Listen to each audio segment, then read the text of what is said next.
You're a contractor looking to get into real estate investing, or perhaps you're a real estate investor depending on a contractor to tell you what type of work a house needs in order to be sold, then this episode is for you. This contractor shouldn't be bragging about this work. Take a hammer to it. Three screws! There's a big misconception out there that a contractor should know what kind of work a house needs in order to be sold for the highest and best price. This is not true. This is a very big myth out there in the space, and that's why investors get into big trouble and then they're surprised when the project is finished and it doesn't sell. Or maybe they're not even finished and they're severely over budget. This is all because you didn't do the preliminary research and the stuff that you needed to do beforehand in order to determine what work actually needed to be done. And as a contractor, this is a problem so many of you have. Not know what type of work the house actually needs. So in this episode, I'm actually going to break down what you need to be looking at in order to get into a rehab and make sure that you're doing the right job. So with that being said, let's get into the show.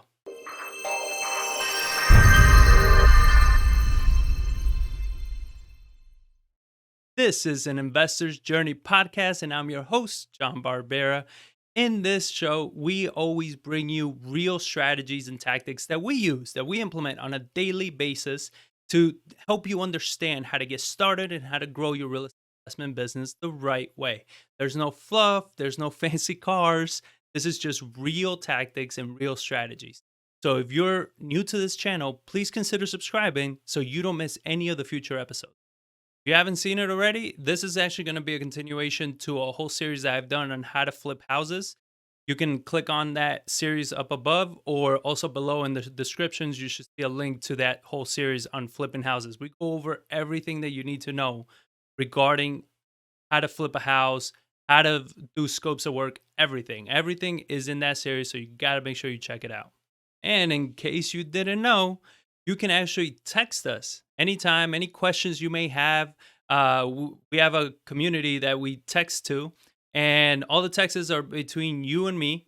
And we put out tips, information, strategies, property tours, everything on there that other people don't see. So if you want to be a part of that community and ask us questions at any time, make sure to just text us at 210-794-9898. And you will be notified of new strategies, new tactics. And if you're ever stuck in anything in real estate, you can always reach out and ask us, and we'll help you out in any way that we can. So, why do contractors make bad investors? Because they simply don't know the market the way an investor should. So, here's my personal experience. When I started in real estate investing, I used to be a contractor first. Been in construction since I was 12 years old, renovated houses. I've done everything that you can possibly think to a single family home. So to me, getting into real estate and investing seemed like a no-brainer, right? I know how to build the house. I know how to do everything in it. All I need to learn is how to buy it. And when I started doing marketing and I was getting a lot of leads, I was great at building rapport, everything. But every time it came down to the offer, I kept losing these deals every single time. And they're like, you're way too low. You're way too low. And I'm like, why am I so freaking low?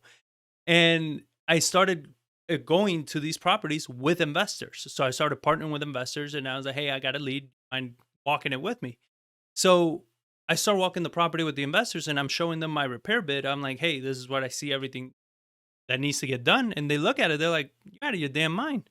And no, we're not touching the trim. We're not replacing the cabinets. We got to do the floor, some paint. We got to change these fixtures. That's about it. And I'm like, yeah, but this trim is from like 80s. The cabinets are old as hell. He's like, it doesn't matter in this area.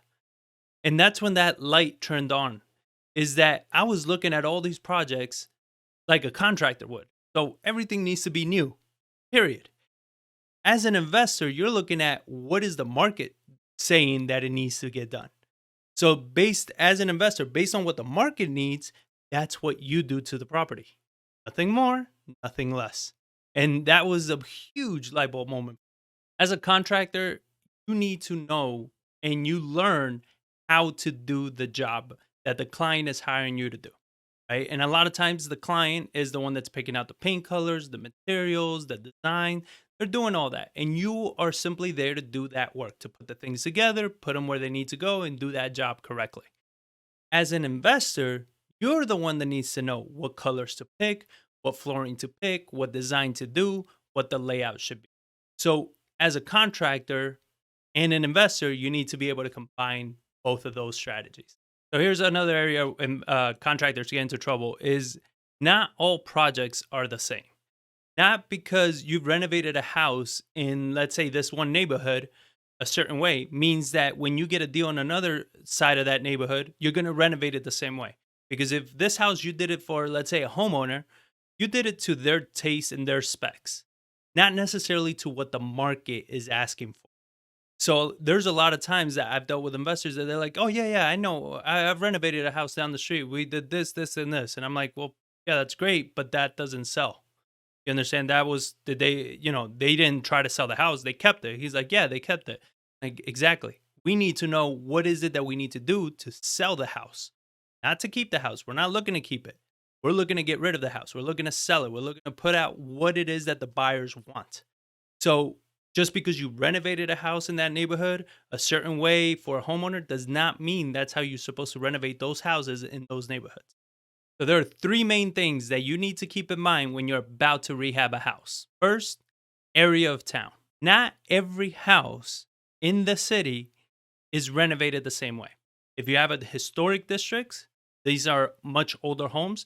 They're renovated completely different than, let's say, a 1980s or newer built home are renovated. Right? These are completely different construction styles. I've recently met an investor that's having trouble selling a home, and he told me the price point. He told me everything. Everything seemed to line up. But when I take a look at the pictures of his home that he listed, I was like, "You renovated this house to be modern, new renovation, which is great, but you're in the wrong neighborhood. That neighborhood requires a mid-century renovation." You understand? And that's why your house isn't selling. So it's not selling because the house, the style that you did, does not fit that neighborhood. It does not fit what those buyers are looking for. So you got to make sure, depending on the area of town, depending on the pockets, it's the type of renovation those properties are going to need. Number two is market condition. Is the market hot, cold? What's supply and demand like? Because this is going to affect how quickly you sell the house.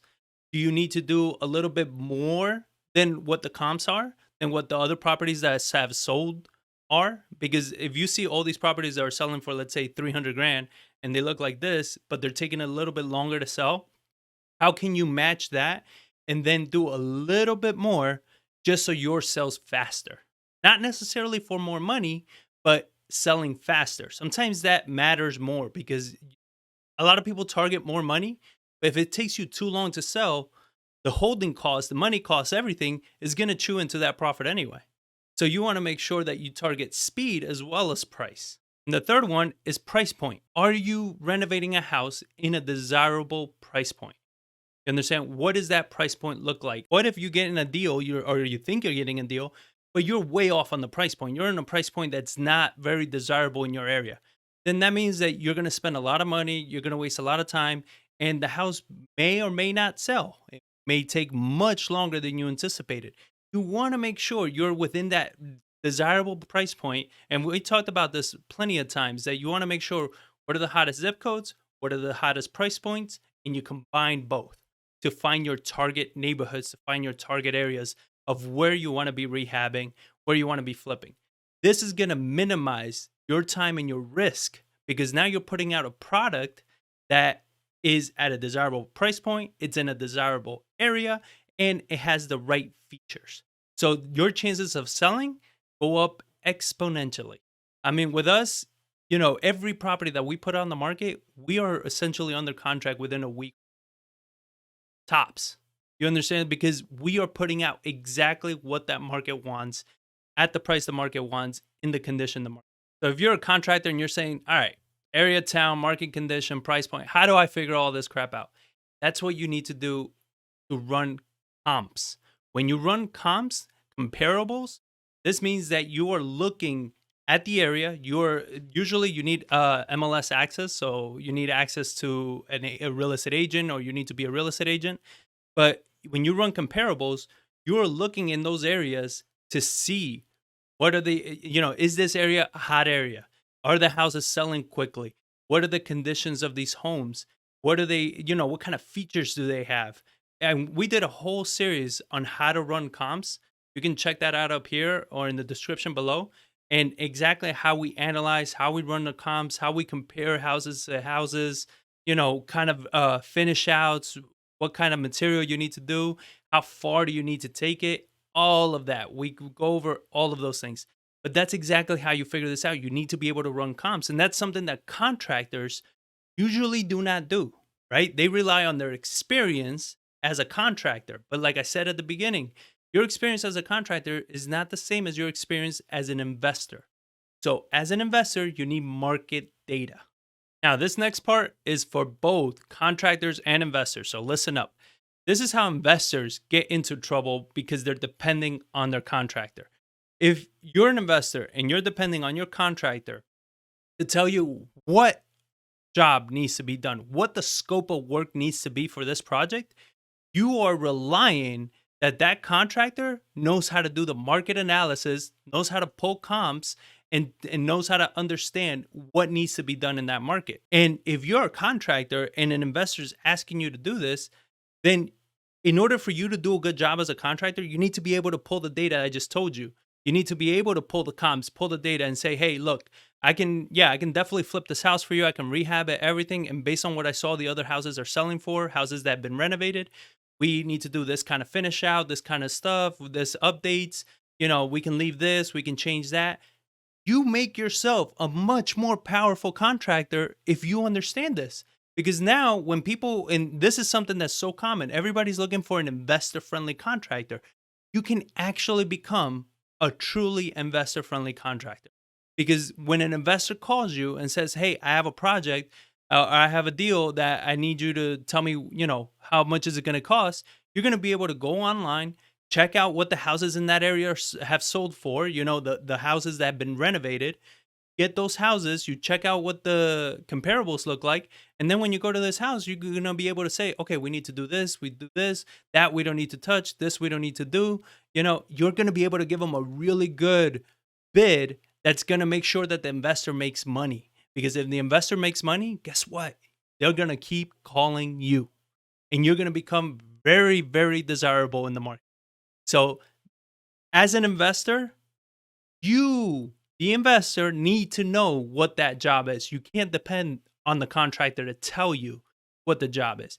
You can depend on the contractor to tell you how to do the job, right? If you're telling them, I need new cabinets, you can depend on the contractor to know how to do cabinets, how to install them and everything, right? But you cannot expect them to understand that, this house does need new cabinets, or maybe they need them to be refurbished. And that's it. They don't need to be brand new, right? That's something that you as an investor need to know. So this is where the investors get into trouble, where the contractors get into trouble. If both of you understand this, now the investor is a lot more savvy, more knowledgeable. You get better deals. The contractor, you become a much more desirable contractor, and you don't go over budget. You're not doing projects that don't sell. It's really good for your name and your reputation. And if you want more information on how to put together a scope of work, check out this video up here in the descriptions below. I go into a lot of detail on how we structure our scope of work and everything. This is important because when you put a detailed scope of work, this is what you use to communicate with your contractor or your subs. You're using this scope of work, this very detailed scope of work, to get bids, to get estimates, to get everything. You're using this to drive the project, manage the project, everything based on the scopes of work. This is how you're going to be able to pay your contractor based on the scopes of work. So make sure you check out that video. It's going to be, extremely valuable to both contractors and investors, so you understand what the project entails. So I hope this is something that you find valuable and it helps you. If you like what you're hearing, hit that thumbs up button and make sure you're subscribed. Check out up here, I did a whole playlist on how to hire, work with contractors. And this one down here is how to actually do flips and renovate houses. So with that being said, thank you all for watching, and I'll catch you all on the next one.